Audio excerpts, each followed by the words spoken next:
Buenos días, amados, familia de fe, familia de promesa, familia amada.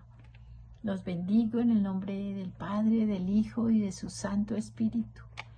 Mientras le pido al Señor que el escudriñar hoy las Escrituras lo hagamos con la vehemencia, con la verdad del Espíritu Santo de Dios, que nos hable de una manera tridimensional a nuestro cuerpo, a nuestra alma y a nuestro espíritu, que nos trae a vida en Él. Así que hoy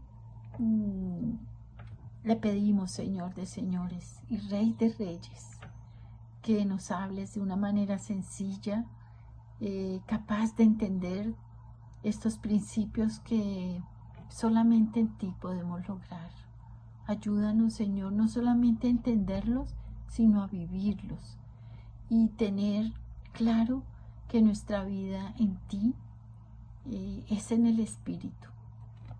Te bendecimos, Dios, y te damos las gracias porque nos confrontas a través de Pablo en este libro de Romanos, el cual ha sido nuestra herramienta y ha sido la palabra de Dios que por este tiempo nos ha edificado y lo sigue haciendo hasta lo último de su venida, Señor. Gracias. Hace 8 días hablábamos del pecado, de la ley del pecado que mora en el ser humano, y cómo realmente las cosas de la carne son, y nos conducen siempre al pecado, al mal, que el Señor nos daba los mandamientos para vivir en una vida de comunidad, pero que a través del tiempo y desde el primer día de la creación, donde el ser humano pisó la tierra a través de Adán, se han venido quebrantando esas leyes. Había una sola ley en el Edén y fue quebrantada. ¿Cómo serán los 10 mandamientos que vienen después? Entregados al ser humano, imposibles de lograr, imposibles de cumplir e imposibles de entregárselos al Señor con nuestro cuerpo carnal, con lo que somos. Entonces, hoy, desde el versículo 8 al 16, escudriñaremos cómo realmente Pablo nos enseña. Desde el versículo 8 dice que los que están en la carne no pueden agradar a Dios, pero vosotros no estáis en la carne, sino en el Espíritu, por cuanto el Espíritu de Dios vive en vosotros. Pero si alguno no tiene el Espíritu de Cristo, este no es de él. Pero si Cristo está en vosotros, el cuerpo a la verdad está muerto a causa del pecado, pero el Espíritu es vida a causa de la justicia. Y si el Espíritu del que levantó de los muertos a Jesús vive en vosotros, el que levantó a Cristo de los muertos vivificará también vuestros cuerpos mortales por su Espíritu que vive en vosotros. Así que entonces, hermanos, somos deudores, no a la carne, para vivir conforme a la carne, porque si vivís conforme a la carne, habréis de morir, pero si por el Espíritu haces morir las obras del cuerpo, viviréis. Porque todos los que son guiados por el Espíritu de Dios, estos son hijos de Dios. Porque no recibiste un espíritu de esclavitud para estar otra vez en temor, sino que recibiste el espíritu de adopción, por el cual clamamos, Abba, Padre. El Espíritu mismo da testimonio con nuestro espíritu de que somos hijos de Dios, y si hijos, también herederos, por una parte herederos de Dios, y por otra coherederos con Cristo, ya que juntamente padecemos, para que juntamente seamos glorificados. Parece un crucigrama, parece que nosotros entendiéramos como si uniéramos un rompecabezas cada vez que nos exponemos a la palabra del Señor. ¿Cuántas veces hemos leído estos pasajes? A veces decimos, ay, no entiendo, a veces, ay, entendí, a veces, ay, me lo explicó fulano de tal. Pero para esto me ha traído el Señor, para cumplir este reto. Es importante que entendamos que el Señor nos brinda muchas herramientas a través de nuestra vida en el Espíritu, nuestra nueva vida en Cristo. Nosotros somos de Cristo, nosotros hemos testificado de Cristo, nosotros predicamos de Cristo, nosotros tenemos todo el tiempo esa convicción de que Cristo murió en la cruz por nosotros. Eso es evidente. Por eso nos llamamos cristianos, porque somos de Cristo y vivimos en Él, por Él y para Él. Entonces, aquí nos dice Pablo, los que son de Cristo son considerados hijos. Y si somos hijos, herederos. ¿Y qué heredamos? Las promesas de Cristo.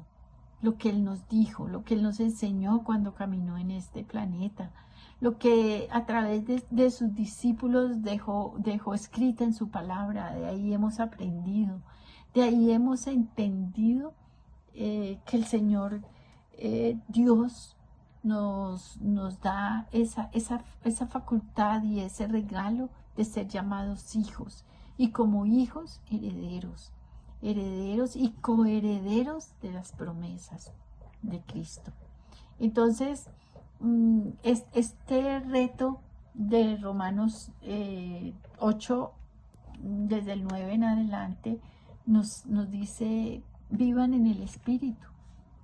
Vivir en el Espíritu cuando estamos caminando en este planeta, cuando estamos viviendo en este planeta, en las aflicciones, en las carreras, en las angustias, en el trabajo, con nuestros hijos.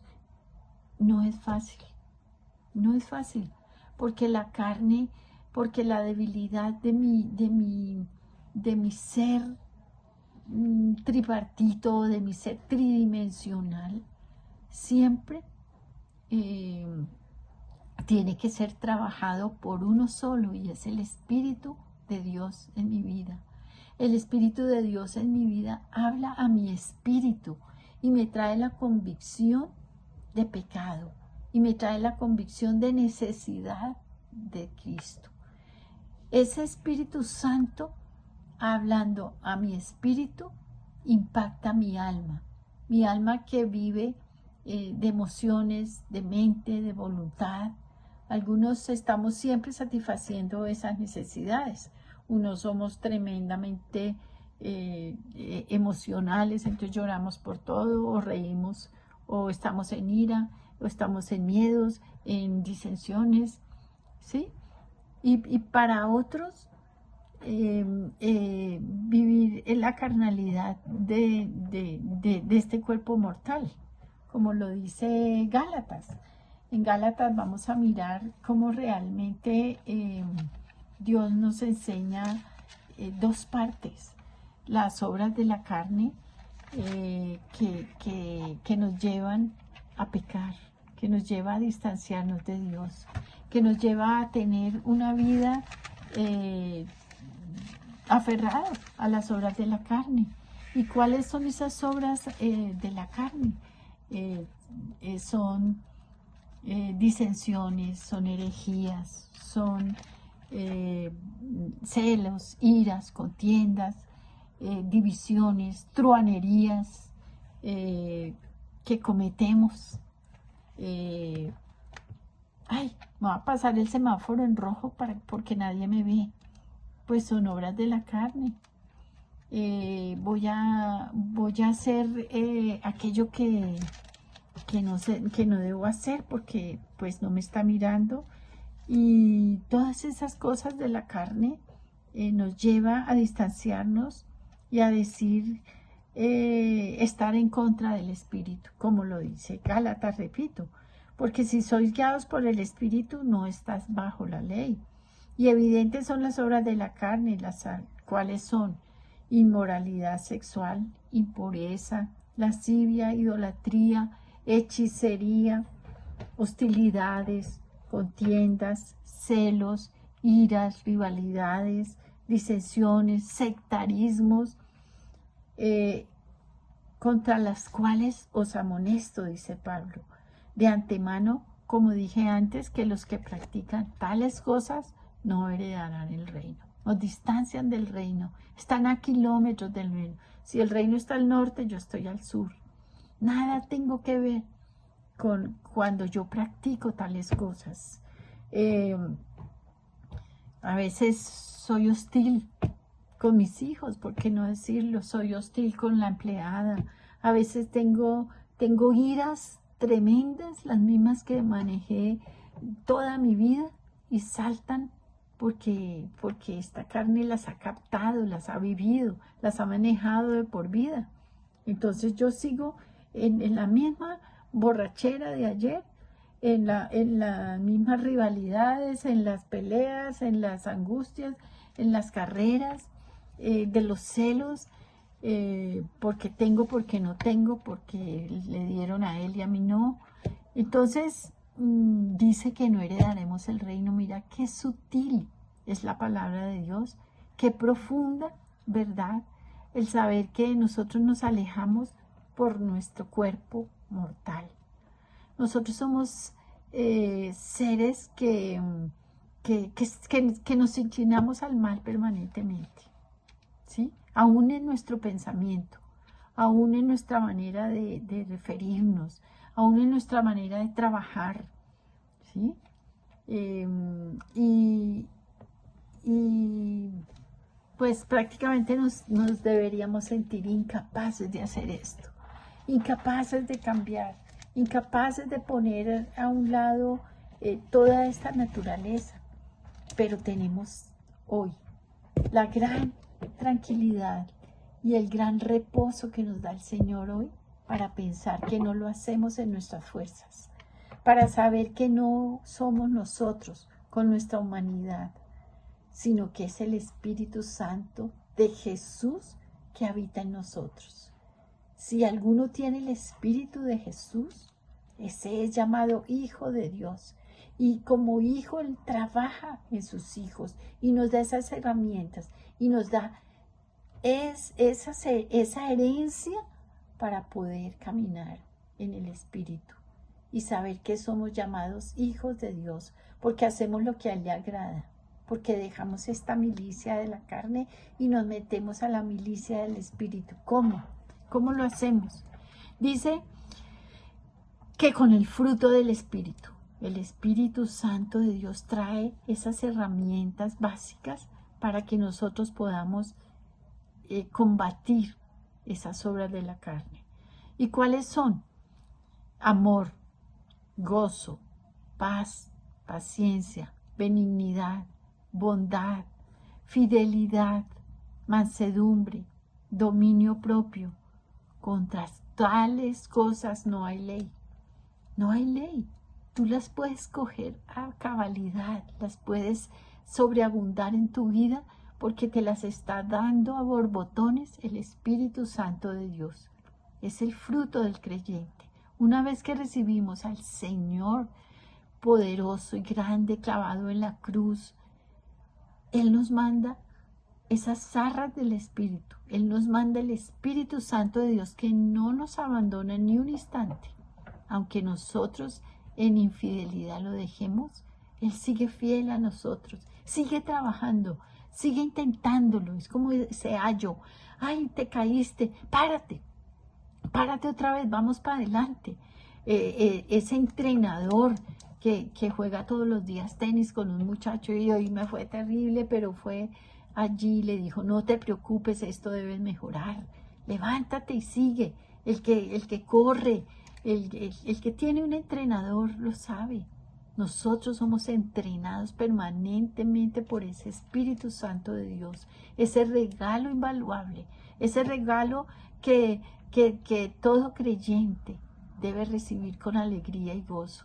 No hay cosa más hermosa de caminar con un creyente que tenga estos frutos, que tenga paz, que tenga mansedumbre, que tenga templanza, que tenga fe, esa fe que a mí me falta, que ese creyente me ayude en mi debilidad, esa necesidad urgente de dejar esas pasiones, porque vivimos en el Espíritu, que dejemos esas griterías, esos celos, esas iras, esas contiendas, esas peloteras constantes, porque no hay nada más hermoso que el Señor le dé al creyente, que son estas facultades. Todas esas frutos del Espíritu en un creyente son el tesoro, son el regalo, son la herencia de Dios que nos dejó para caminar en este mundo, para caminar en este cuerpo mortal. Imposible sin el Espíritu Santo de Dios. Entonces, es lo que nos está diciendo este pasaje. ¿Y cómo lo logramos? ¿Cómo lo logramos si a toda hora esta impertinencia mía, si estas palabras me desalinearon, si este jefe me vive gritando? ¿Cómo lo hago? Señor, ayúdame, ayúdame en mi debilidad.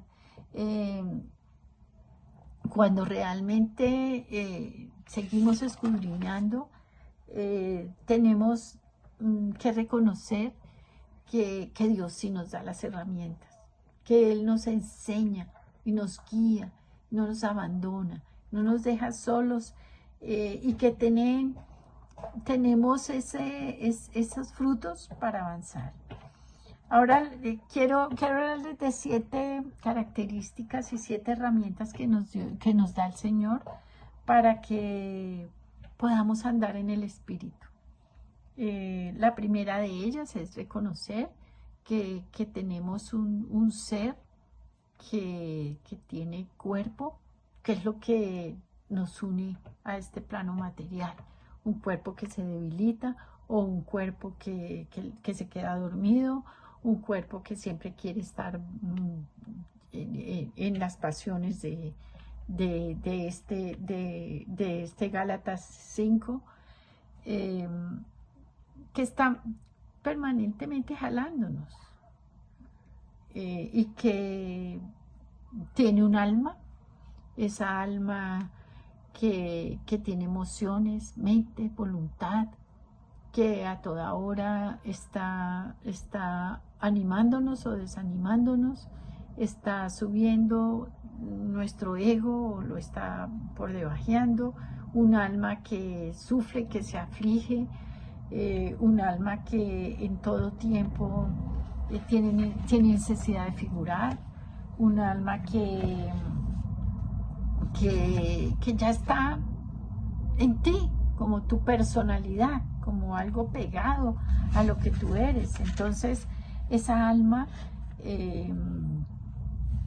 tiene que ser sacrificada, tiene que ser entrenada por el Espíritu. Y el alma entrenada sale a la luz en un cuerpo del que les decía, qué rico. Ay, esa persona como es descontrolada, esta persona tiene que tener a Dios en su corazón, porque tiene mansedumbre, templanza, tiene una fe inquebrantable, tiene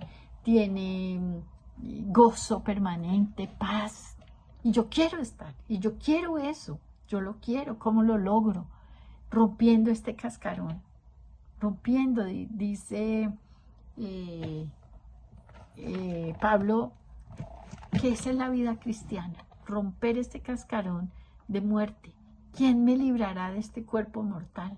Solo el Espíritu Santo de Dios, solo Él.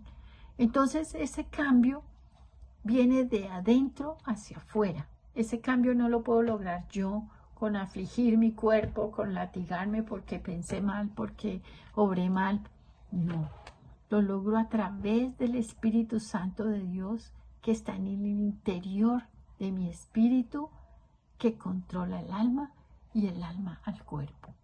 Entonces somos esos seres permanentemente en lucha, en contienda, pero tenemos esa anuencia del Espíritu Santo de Dios. La segunda herramienta es una vida cristiana totalmente dependiente de Cristo. Una vida cristiana que nos enseñó el Señor Jesucristo a vivirla. Él tuvo pasiones, Él tuvo deseos como ser humano. Él tuvo oportunidad de pecar, ¿por qué no? Él tuvo que afligir su carne con ayunos. Dice, varón de dolores, experimentado en quebrantos. Tuvo quebrantos, tuvo tristezas, tuvo iras. Lo vemos allí en el templo.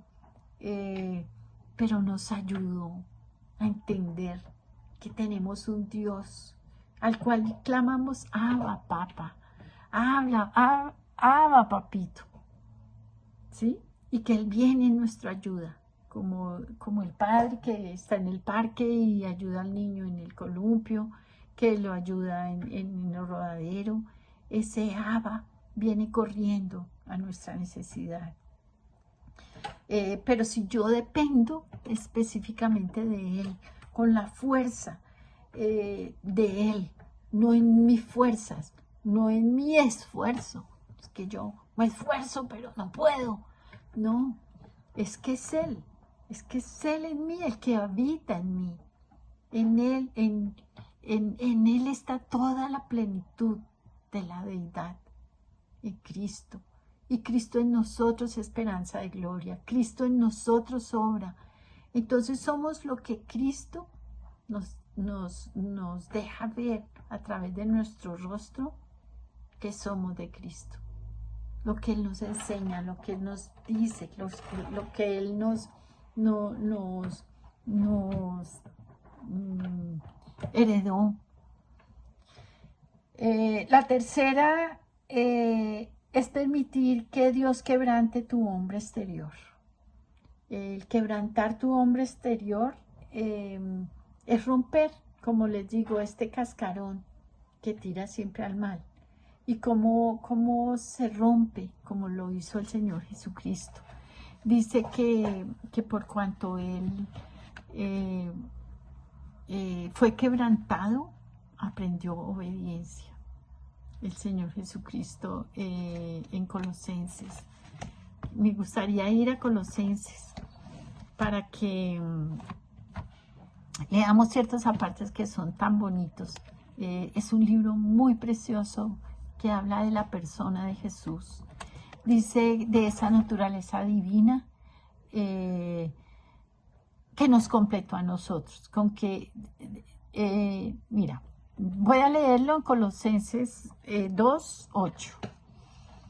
Mirad que no haya nadie que os esclavice por medio de filosofías y huecas sutilezas según la tradición de los hombres, conforme a la presuposición del mundo, y no seguís a Cristo, y no según Cristo, porque en Él vive corporalmente toda la plenitud de la naturaleza divina, y habéis sido hechos completos en Él, el cual es la cabeza de todo principado y potestad.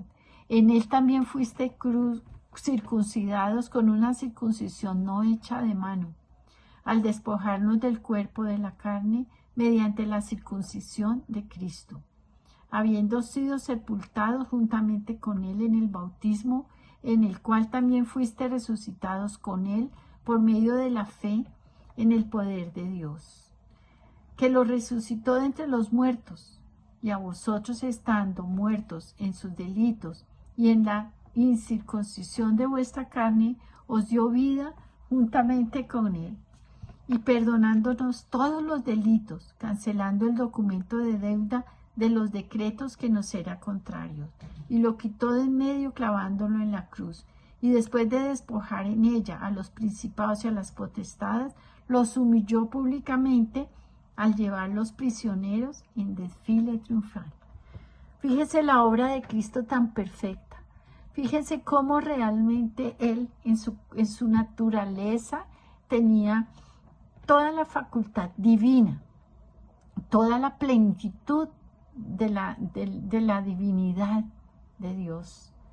Toda esa plenitud, Él mismo la circuncidó, la quitó de su cuerpo mortal para ver, voy a ver si es que esto no se puede en la carne. Y decíamos realmente que si él hubiera vencido a Satanás siendo Dios, hubiera sido injusta esa pelea, porque es que Dios no peca, así de sencillo. Entonces, ¿qué pasó? Dice que en él, siendo la cabeza principal, siendo Dios, circuncidó de ese cuerpo mortal el pecado, lo circuncidó. Y al estar él con nosotros y en nosotros, circuncida nuestro cuerpo mortal. O sea, es un trabajo de Él en nuestra vida, ¿sí? Nosotros, esa circuncisión es también una analogía del pecado. Es una analogía que, pues, lo está comparando con esa circuncisión corporal que hacen y siguen haciendo los israelitas, los judíos, que circuncidan su cuerpo para mostrar al mundo que ellos son parte de una raza, de una generación y de una gente escogida por Dios. Pero él está hablando aquí de esa naturaleza divina que circuncidó en su propio cuerpo para vivir una vida natural, una vida carnal. Y en esa condición carnal, llevar adelante, sepultar todas esas pasiones, todas esas actitudes de la naturaleza humana, para que más adelante poderse levantar de los muertos por su santidad. Entonces esa dice con él, por medio de fe en el poder de Dios, que lo resucitó de entre los muertos, porque no hallaron en él pecado. Entonces, si él hubiese tenido pecado, se queda ya con los muertos, y Cristo nunca hubiera resucitado. Entonces, ¿qué es lo que pasa? Que ese Cristo resucitado venció el pecado, por cuanto quebrantó su cuerpo. Entonces, esa es la tercera herramienta de la que el Señor me hablaba, y se las he traído hoy. Ese hombre exterior, si en Jesús se hizo esa circuncisión, Él no la hace a nosotros porque habita en nosotros. Corporalmente, toda esa plenitud de la deidad está en nosotros. Entonces, ¿cuál es el fruto de esa plenitud? Todo lo que realmente trae el fruto del Espíritu, que nos enseña Gálatas: amor, gozo, paz, paciencia, bondad, benignidad, templanza, mansedumbre. Ese es el regalo de ese Cristo resucitado. Y si no resucita, no puede enviarnos al Espíritu, ese Espíritu Santo de Dios que trabaja en nuestro espíritu para que impacte nuestra alma y esa alma quebrante nuestro cuerpo. Entonces ese es la tercera herramienta. La cuarta es una autoridad genuina a través del sometimiento. Nadie puede ejercer autoridad si no se somete primero a una mayor autoridad. Yo puedo ser el jefe de los jefes, pero si mi sometimiento a las otras autoridades son cero, yo no tengo autoridad. Yo no tengo autoridad. Entonces, por cuanto Él fue quebrantado, aprendió obediencia. ¿Obediencia a quién? A Dios Padre. El Señor Jesucristo tuvo que someterse a Dios Padre. Entonces, no estaba en Él el fallarle a Dios. No estaba en Él, pero sí podía hacerlo, porque estaba en este cuerpo carnal. Pero Él decidió y tomó la decisión de no pecar, de alejarse del mal, ¿sí? Entonces, si nosotros vemos que ese mismo Jesús que circuncidó su cuerpo y que rompió y quebrantó ese hombre externo. Tenemos que ver ese trabajo tan hermoso que está en nosotros, lo que hace a diario. Entonces no estamos solos en este trabajo, no estamos solos en este caminar en el Espíritu. No lo hacemos nosotros en nuestra fuerza, lo hace el Santo Espíritu de Dios, que trabaja permanentemente con nosotros. El mismo Señor Jesús les decía, a ustedes les conviene que yo me vaya, porque si yo no me voy, no vendrá a ustedes el Espíritu vivificante, el Espíritu que caminó conmigo, el que me ayudó en mi debilidad. Entonces, sí necesitamos o no del Espíritu Santo de Dios. Es la obra de Él en nuestra vida. Entonces, si Él se sometió, ¿por qué nosotros no? ¿Por qué no nos sometemos al jefe impertinente? ¿Por qué no miramos cómo cambiamos esa autonomía, ese ego mío? Porque yo estudié, porque yo soy el PhD, el doctor, el que todo lo sabe, ¿sí? Y nos sometemos en todos los estamentos y en todas las relaciones humanas. Debe haber sometimiento de mi yo, de mi ego. Quinto,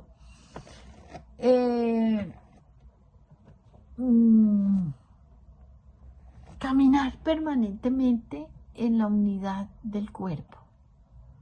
Nosotros somos una iglesia que tiene que saber que tiene una cabeza, pero definitivamente debemos andar en comunidad, debemos andar unidos unos a otros.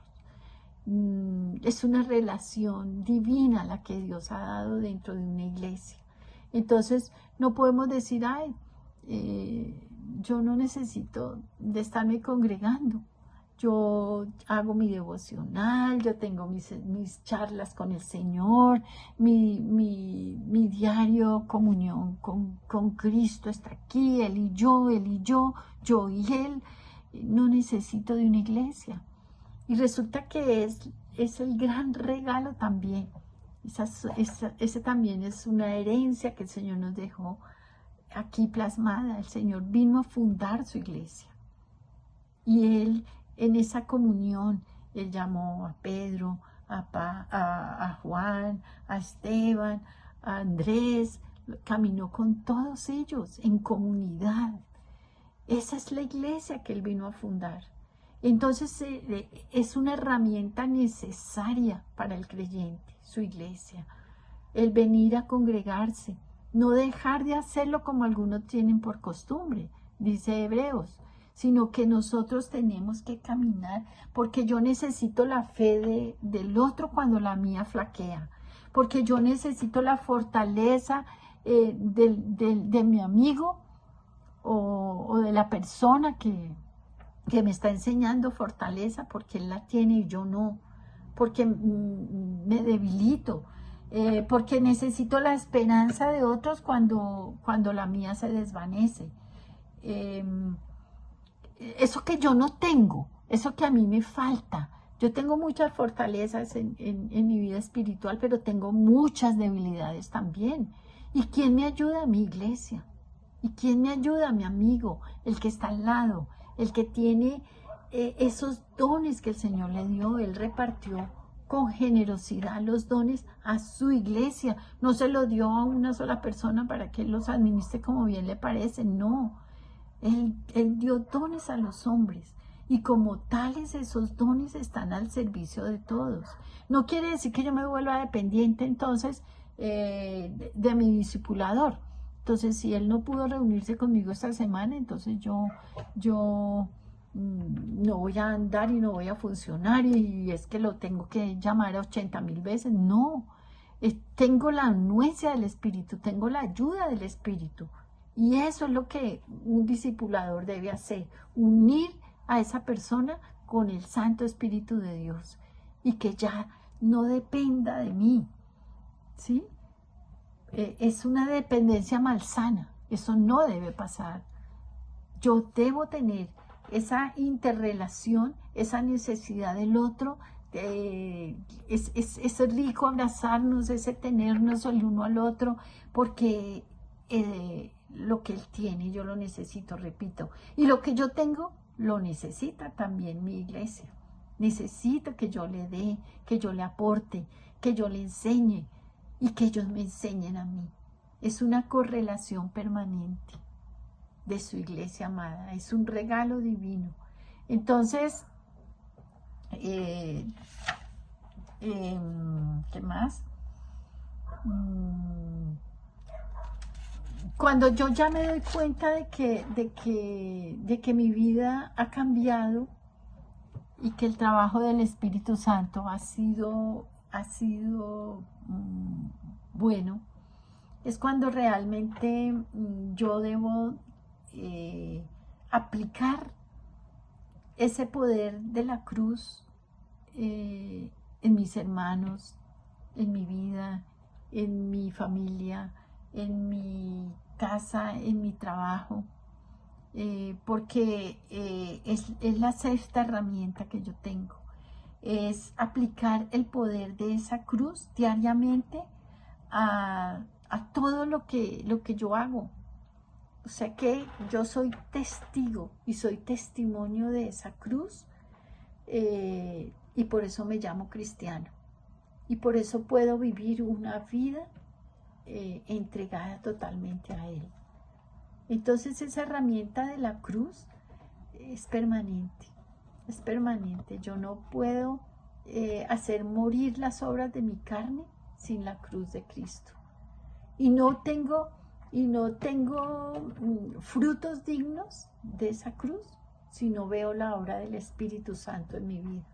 Entonces fíjense cómo se va relacionando esa divina Trinidad con ese ser tripartito que soy yo, o ese ser tridimensional.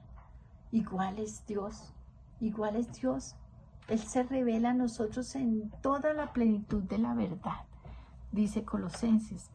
Y dice también que puesto que fuiste en Colosenses 3, quiero leerles este pasaje muy digno de este momento.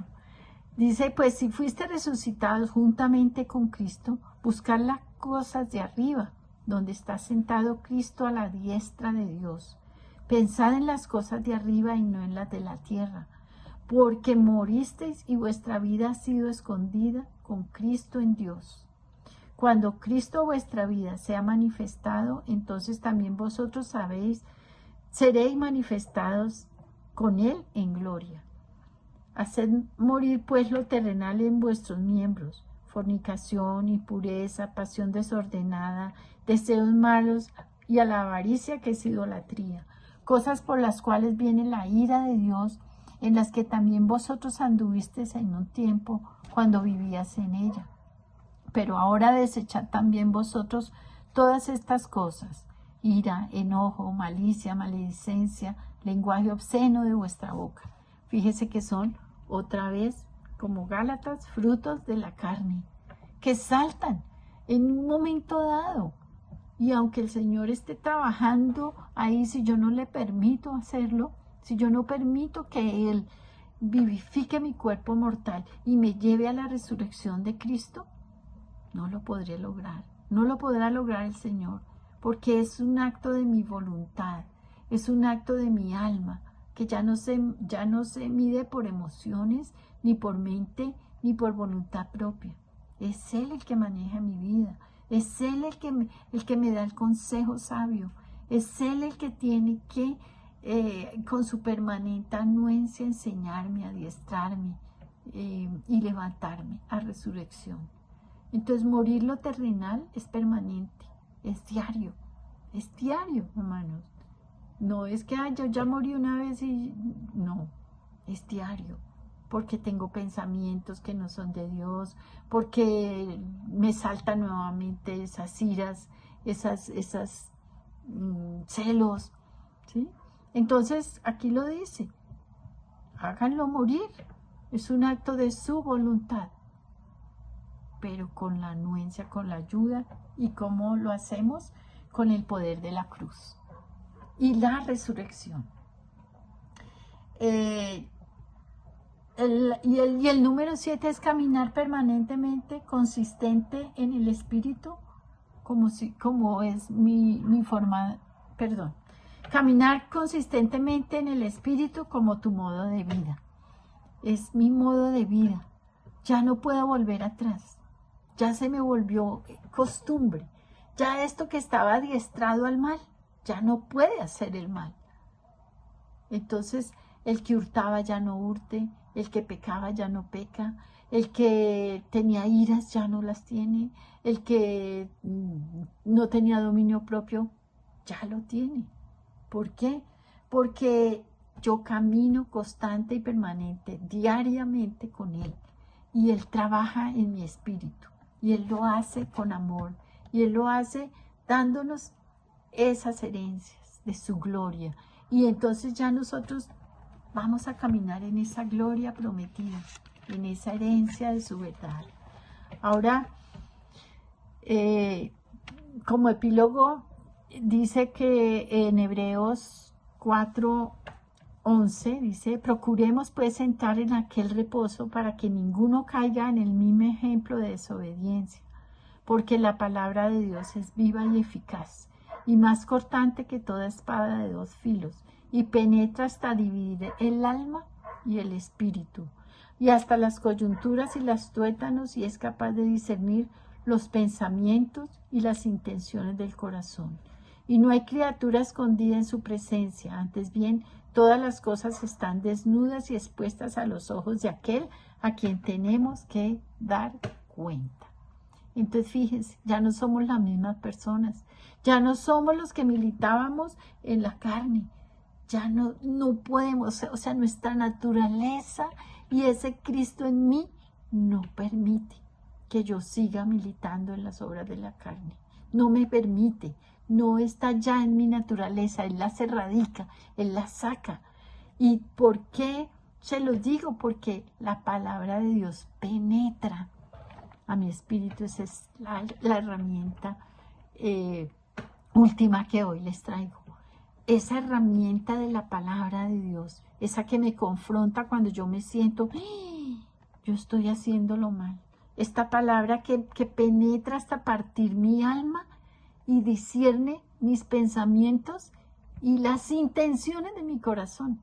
O sea, es que yo ya no puedo exponerme a la palabra sin que Él haga en mí un cambio permanente, un cambio que ya me lleva a participar de esa gloria prometida. Y dice aquí, también en el 5 de Hebreos, dice, como también dicen en otro lugar, tú eres, quien en los días de su carne, habiendo ofrecido ruegos y súplicas con gran clamor y lágrimas, el que podía rescatarlo de la muerte, fue oído a causa de su reverencia, y aunque era hijo, por lo que padeció, aprendió obediencia. Entonces, la vida y lo que padecemos en esta vida nos lleva a la obediencia, y habiendo sido perfeccionados, vino a ser autor de eterna salvación para todos los que le obedecen. O sea, Él obedeció y espera que nosotros lo obedezcamos a Él. Cristo en mí, esperanza de gloria. Cristo en mí, yo ya reflejo a ese Cristo sufriente que aprendió obediencia por cuanto padeció. Amados, hoy es un día que confronta, hoy es un día que nos trae, que discierne esta palabra, que divide nuestra alma y nuestro espíritu y penetra hasta las coyunturas y los tuétanos de nuestros huesos. Que esa palabra sea así hoy, mañana, pasado mañana y todos los días de nuestra vida, que nos confronte, que nos enseñe, que nos adiestre, que nos muestre y nos, como en un espejo, a cara descubierta, a ese que debe cambiar, a ese que es ya formado en mí, en carácter, en espíritu, en verdad. y que tengamos siempre presente que somos hijos y como hijos herederos de esas promesas. Lo repetimos todo el tiempo. Somos herederos de esas promesas. Esta es nuestra herencia, agarrémosla. Es mejor vivir en paz, en tranquilidad, en oración, que vivir en angustias, en carreras, en griterías, en hechicerías, en truhanerías, porque somos hijos de Dios. Y debemos mostrar y portar en nuestro cuerpo a ese Cristo resucitado, a ese Cristo que vive en nosotros, a ese Cristo que fue a la cruz por nosotros y que hoy tenemos como el autor y consumador de nuestra salvación y de nuestra vida en Él. Así que, hermanos, los bendigo y le doy gracias al Señor por podernos exponer y vernos a través de este medio. Los bendigo. Me gustaría que compartan en familia la cena del Señor. Eso es comunión y es permanente recordar que Cristo habita en nosotros, esperanza de gloria. Los bendigo en el nombre del Padre, del Hijo y de su Santo Espíritu. Chao.